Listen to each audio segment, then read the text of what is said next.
ওলি আউলিয়া।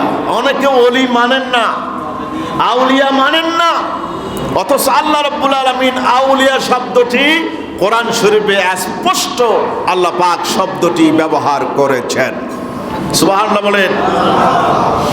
ভাইরা আমার, একজন রিকশাওয়ালার মুখস্থ আছে, সিএনজি ড্রাইভারও জানে কোরআন শরীফের আয়াত। আল্লাহ পাক বলেন, আলা ইন্না আউলিয়া আল্লাহি লা খাউফুন আলাইহিম ওয়ালা হুম ইয়াহজানুন।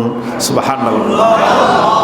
আলা ইন্না আউলিয়া আল্লাহ, কে বলতেছেন?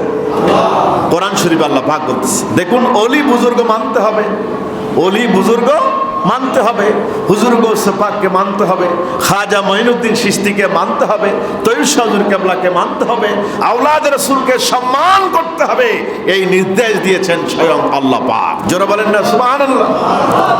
আল্লাহ রাব্বুল আলামিন বলেন, আউলিয়া কিরামদের জন্য দুনিয়াতে কোনো ভয় নাই, আখিরাতে তাদের জন্য কোনো চিন্তা নাই। দুনিয়াতে ভয় নাই, আখিরাতেও চিন্তা নাই। রব্বুল আলামিন আউলিয়া কিরামদের জন্য এমন একটা সার্টিফিকেট দিয়েছেন। এই সার্টিফিকেট কে দিয়েছেন? পৃথিবীর কোনো মন্ত্রী, কোনো মুহাদ্দিস, কোনো চেয়ারম্যান, কমিশনার? এই সার্টিফিকেট দিয়েছেন আল্লাহ পাক। জোরে বলেন সুবহানাল্লাহ। হাদিস শুনে বলা হয়েছে, পীর কাকে বলে? আল্লাহ রাব্বুল আলামিনের হাবিব বলেন, ইজারু যুকির আল্লাহ, যাদেরকে দেখলে আল্লাহ রাব্বুল আলামিনের কথা মনে পড়ে, যেই সমস্ত বুজুর্গদের চেহারা দেখলে, চাল চলন দেখলে, লেনদেন দেখলে রব্বুল আলামিনের কথা স্মরণ হয়। জোরে বলেন সুবহানাল্লাহ। আমার নবীজি বলছেন, মিশকাত শরীফে আছে, ইবনে মাজাহ শরীফে আছে, যাদের দেখলে, যাদের মাথার মধ্যে টুপি থাকবে, পাগড়ি থাকবে, যাদের মুখের মধ্যে আমার নবীর সুন্নত মোতাবেক দাড়ি থাকবে, সুন্নত মোতাবেক মুছ থাকবে, মুছ কাটার ধরন থাকবে, তারপরে পুরো লেবাস নবীর সুন্নতে সজ্জিত হবে, তারা হচ্ছেন বুজুর্গ, তারা হচ্ছেন বীর। সূরা বলেন সুবহানাল্লাহ। এবার সুফিয়ানে কেরাম বলেছেন, সুফি যারা আছে, বিশেষ করে আল্লামা ইউসুফ নিবাহানী রহমতুল্লাহ আলাইহি বলেন, পীর হওয়ার জন্য যত গুনাহ আছে, একজন ব্যক্তি পীর হওয়ার জন্য শর্ত আছে।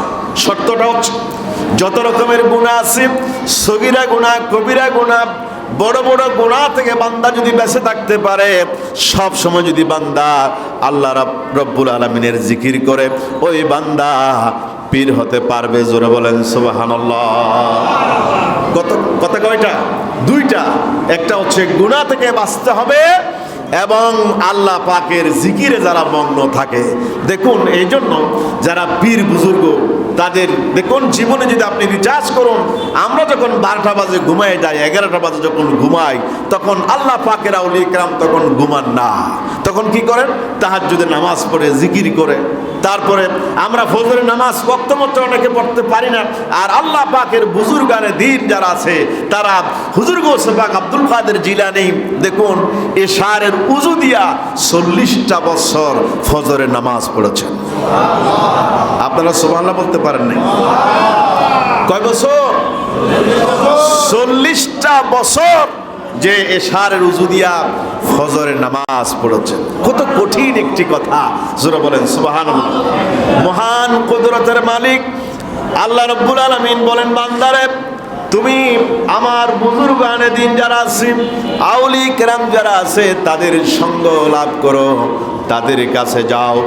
ইয়া আইয়ুহাল্লাযীনা আমানুত্তাকুল্লাহ ওয়া কুনু মা'আস সাদিকিন। সুবহানাল্লাহ। গৌসিয়া কমিটির যে মনোগ্রাম আছে, মনোগ্রামটা আছে এখানে আপনারা দেখবেন, এখানে লেখা আছে ওয়া কুনু মা'আস সাদিকিন। কোরআন শরীফের আয়াত, এটা আল্লাহ পাক বলতেছে।